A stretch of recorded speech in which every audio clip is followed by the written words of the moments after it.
I am grateful that you are here, and I welcome you with an open heart. Today, we'll speak of something gentle but powerful, the quiet strength of solitude and the souls who cherish it. You see, many seniors find themselves withdrawing from the noise of the world. Some may wonder why, but to those who understand, it's not loneliness, it's a form of liberation. A conscious choice to walk inward rather than outward. And through my years of walking this path, in ashrams and forests, in silent halls and among wise elders, I've come to see that those who embrace solitude, especially in their later years, carry within them distinct, noble traits. So today, I wish to share with you 9 such traits I've observed. But this will not be a list of traits alone. This is a story, a reflection, a mirror for you to gaze into and see which of these qualities you too hold, or wish to cultivate. Let us begin gently. Trait 1, deep self-awareness. In solitude, the noise of the world fades, and something beautiful begins to bloom. Awareness, not of others, but of oneself. I once knew an elder woman named Mata Devi. She lived in a small hut near the Himalayas. She spoke little, but when she did, her words felt like echoes from an ancient mountain. One day I asked her, "Do you not get lonely, living alone?" She smiled, closed her eyes, and replied, "When you know your own soul, you are never truly alone." This is the first trait, self-awareness. Seniors who enjoy solitude often have spent a lifetime observing, not just the world, but their own inner landscape.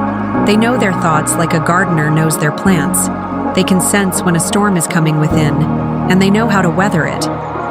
If you feel at home in silence, perhaps it's because you've become familiar with the voice inside. Trait 2, emotional resilience. Those who are comfortable being alone are often the ones who have walked through many storms and survived. Not bitter, but stronger, softer even, wiser. There is a saying in our tradition, gold is tested by fire, the soul by solitude. Solitude tests you. It brings up old wounds, memories, regrets.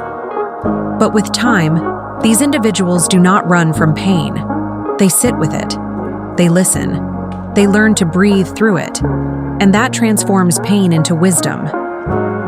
This is emotional resilience, not the absence of feeling, but the capacity to hold feeling without being crushed by it. Perhaps you too have felt this shift. Where once a sharp word hurt you deeply, now it barely leaves a trace. That is not numbness. That is strength.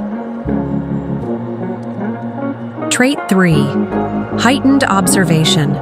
I remember sitting with an elderly monk, Swami Virananda, who had not left the monastery grounds in over 30 years. Yet he could tell me the exact week the mango tree would bear fruit, simply by how the wind smelled. Those who spend time alone often develop the gift of seeing deeply. They notice small things, how sunlight changes a room, the tone behind someone's silence, the story in a single glance. This is not magic, it's presence. Seniors who enjoy solitude often tune into the rhythm of life in ways that escape the busy mind. In the stillness, they become like water, clear, reflective, and wise. If you find joy in watching the rain, in the slow unfurling of a flower, in listening not just to words, but the space between them, then you too hold this sacred trait. Trait 4, independence of thought. There's something incredibly powerful about those who no longer seek validation. Many seniors who walk the path of solitude have, through experience, learned to think for themselves. They are not easily swayed by trends, by gossip, or by fear. Their mind is rooted like an old banyan tree, firm, unmoved by passing winds. They do not speak often, but when they do, you listen. In solitude, the opinions of the world grow quieter, and one's inner compass grows stronger. Seniors with this trait don't ask, "What do others think?" They ask, "What is true for me?" This is the kind of wisdom the world needs. Quiet, grounded, authentic. Trait 5. A rich inner world. Silence is never empty, not for those who know how to listen. The seniors I've met who enjoy their own company often carry within them entire worlds, memories, dreams, philosophies, prayers. They are artists of thought, gardeners of emotion, philosophers of their own life story. They may sit for hours with a cup of tea and smile, not at the tea, but at a memory, a realization, a moment of grace. They have cultivated an inner sanctuary, a space no one can invade, and it brings them peace. If you have such a space within you, tended by years of reflection, solitude, and prayer, cherish it. It is your greatest treasure. Are you beginning to see yourself in these stories? Or perhaps someone you know? Let this be not just a mirror, but a gentle invitation. There is no shame in seeking solitude. In fact, there is deep honor in it. But solitude is not the absence of connection. It is the presence of deeper connection with self, with nature, with spirit, and we are only halfway through. In the next part of our journey, I will share with you the remaining 4 traits, each one as precious as the first. We will talk about creativity, compassion, contentment, and a deepened sense of spirituality, and how these traits are often found not in crowds, but in quiet corners of the soul. But for now, take a breath, close your eyes, and ask yourself, what does my solitude teach me? Would you like me to continue with page 2 and the next 4 traits? Now? You've walked with me through the quiet corridors of reflection. We've explored the first 5 traits of those who find peace in solitude. Each trait, self-awareness, emotional resilience, heightened observation, independence of thought, and a rich inner world, is a doorway into the deeper self. Now, let us continue our path and gently open the remaining doors. These final 4 traits shine like oil lamps in the night, illuminating the soul's quiet evolution. Trait 6. Quiet creativity. It may not be the kind of creativity the world often celebrates. No loud applause, no galleries or stages. But seniors, who enjoy being alone, often have a private kind of artistry. Some sketch their memories into journals. Others tend to gardens like monks tend to prayer wheels. Some may hum songs to themselves, rearrange furniture to suit the sun, or bake with the precision of a sculptor. Creativity, you see, is not about impressing others. It's about expressing life. And solitude allows this creativity to flow without judgment. I once met a man in his 80s who carved birds from driftwood. "I never sell them," he said. "They keep me company." That is the essence of quiet creativity, born not from ambition, but affection. If you find joy in creating something, even in private, you are nourishing your spirit in the most beautiful way. Trait 7. Gentle compassion. There is a misconception that those who like to be alone are cold or distant. But that is not true. In fact, many of them carry the deepest compassion, but they offer it differently. Not with grand gestures, but with subtle kindness. A steady presence. A warm silence when words would only get in the way. I remember a senior nun who used to sweep the monastery steps every morning before anyone else awoke. When I asked her why, she said, "So the others can walk without dust on their feet." Compassion doesn't always shout. Sometimes it simply listens. Sometimes it stays with you while you cry, offering no advice, just presence. If you find yourself quietly praying for others, offering tea without being asked, or forgiving without needing recognition, you have this sacred trait. Trait 8. Inner.